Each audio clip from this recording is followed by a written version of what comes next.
হরে কৃষ্ণ। আজকে আমি আপনাদের সামনে আমলকি একাদশীর মাহাত্ম্য কথা তুলে ধরব। একদিন যুধিষ্ঠির মহারাজ শ্রীকৃষ্ণকে বললেন, হে জনার্দন, ফাল্গুন মাসের শুক্লপক্ষের একাদশী তিথি মাহাত্ম্য সম্পর্কে বলুন। তখন শ্রীকৃষ্ণ বললেন, হে মহাভাগ যুধিষ্ঠির, মান্ধাতার প্রশ্নের উত্তরে মহাত্মা বশিষ্ঠ এই একাদশীর মহিমা কীর্তন করেছিলেন। আপনার কাছে এখন আমি সেই কথা বলছি।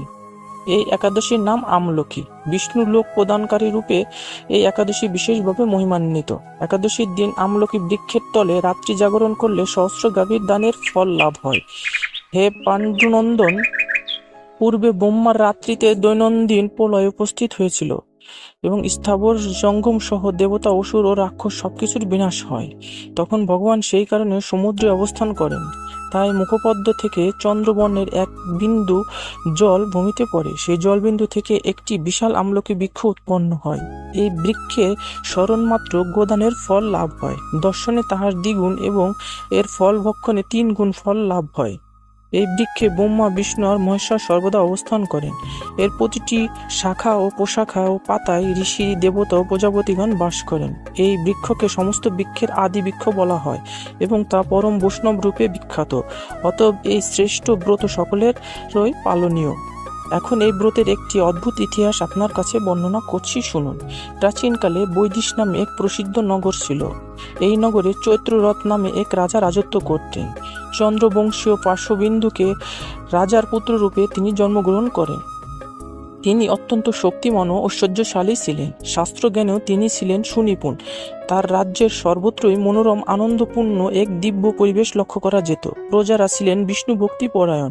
সকলেই একাদশী ব্রত পালন করতেন। তার রাজ্যে কোনো অভাব অমঙ্গল ছিল না।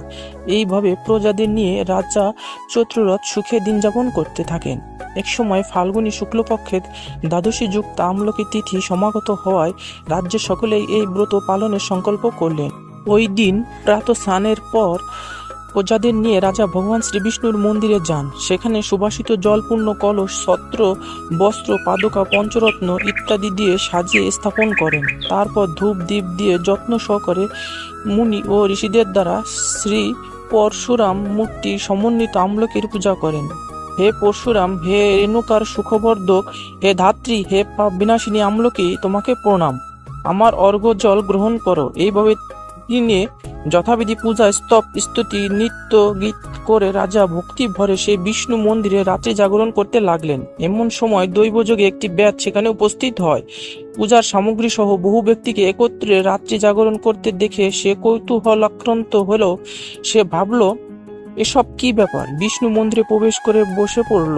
কলসের উপর স্থাপিত বিষ্ণু মূর্তি দর্শন করলো। ভগবান বিষ্ণু এবং একাদশীর মাহাত্ম্য সে মনোযোগ দিয়ে শুনল। সারাদিন ওই ব্যাধ কিছুই আহার করেননি। এইভাবে ক্ষুধায় কাতর হয়ে সেখানে সে রাত্রি জাগরণ করলো। পরদিন প্রজা সহ রাজা নগরের দিকে যাত্রা করলেন। সেই ব্যাধও তার গৃহে ফিরে গেল। এরপর এক সময় ব্যাধের মৃত্যু হলো। একাদশীতে রাত্রি জাগরণের ব্রত প্রভাবে সেই ব্যাধ পরবর্তী জন্মে এক রাজ্যের অধীশ্বর রূপে নিযুক্ত হলো। জয়ন্তী নামে এক নগরী ছিল। সেখানে বিদুরথ নামে এক রাজা বাস করতেন। ওই ব্যাধ বিদুরথ রাজার মহাবলী পুত্র রূপে জন্মগ্রহণ করেন। তার নাম হয় বসুরথ। 1,00,000 গ্রামের আধিপত্য তিনি লাভ করলেন। তিনি ছিলেন সূর্যের মতো তেজস্বী, চন্দ্রের মতো কান্তিমান ও পৃথিবীর মতো ক্ষমাশীল। বিভিন্ন সদ্গুণে ভূষিত বসুরথ পরম বিষ্ণু ভক্তি পরায়ণ হন। এই মহাদাতা রাজা একবার শিকার করতে গিয়ে পথ ভুলে যান। গভীর জঙ্গলের মধ্যে ক্ষুধায় পীড়িত হয়ে তিনি ক্লান্ত বশত শুয়ে পড়েন। এমন সময় পর্বত নিবাসী মেলেচ্ছ রাজার কাছে এসে নানাভাবে উৎপীড়ন করতে থাকে। রাজাকে তাদের শত্রু মনে করে তারা তাকে হত্যা করতে চেষ্টা করে। পূর্বে এই রাজা আমাদের পিতা, মাতা, পুত্র, পৌত্র সবাইকে মেরে ফেলেছে, আমাদের গৃহ ছাড়া করেছে। এরকম বলতে বলতে তারা রাজাকে হত্যা করতে উদ্যত হয়। তারা তাদের বিভিন্ন অস্ত্র শস্ত্রে তাকে আঘাত করতে থাকে, কিন্তু আশ্চর্যের বিষয় তাদের সকল প্রচেষ্টায় ব্যর্থ হয়। রাজার কোনো ক্ষয়ক্ষতি সাধন তারা করতে পারে না।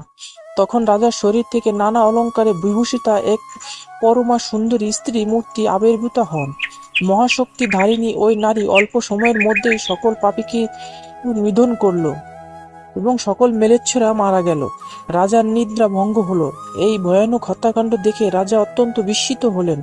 তিনি বলতে লাগলেন, আহা, আমার শত্রুদের হত্যা করে কে আমার প্রাণ রক্ষা করলো? এমন কৃপালু কে আছে?